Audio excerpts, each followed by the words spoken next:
ابو صالح سے روایت کی کہ غزوہ تبوک کے دن سفر میں لوگوں کو زاد راہ ختم ہو جانے کی بنا پر فاقے لاحق ہو گئے۔ انہوں نے کہا، اللہ کے رسول، اگر آپ ہمیں اجازت دیں تو ہم پانی ڈھونے والے اونٹ ذبح کر لیں، ان کا گوشت کھائیں اور ان کی چربی تیل بنائیں۔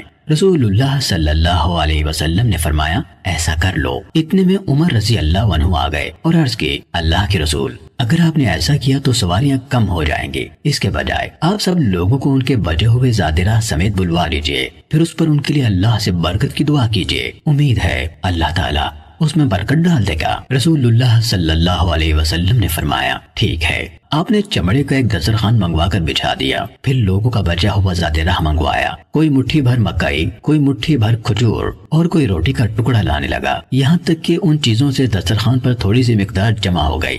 رسول اللہ صلی اللہ علیہ وسلم نے اس پر برکت کی دعا فرمائی، پھر لوگوں سے فرمایا، اپنے اپنے برتنوں میں ڈال کر لے جاؤ۔ سب نے اپنے اپنے برتن بھر لیے، یہاں تک کہ انہوں نے لشکر کے برتنوں میں کوئی برتن بھرے بغیر نہ چھوڑا۔ اس کے بعد سب نے مل کر اس دسترخوان سے سیر ہو کر کھایا، لیکن کھانا پھر بھی بچا دیا۔ اس پر رسول اللہ صلی اللہ علیہ وسلم نے لوگوں کو مخاطب کرتے ہوئے فرمایا، میں گواہی دیتا ہوں کہ اللہ تعالیٰ کے سوا کوئی معبود نہیں اور میں اللہ کا رسول ہوں۔ جو بندہ ان دونوں میں شک کیے بغیر اللہ سے ملے گا، اسے جنت میں داخل ہونے سے نہیں روکا جائے گا۔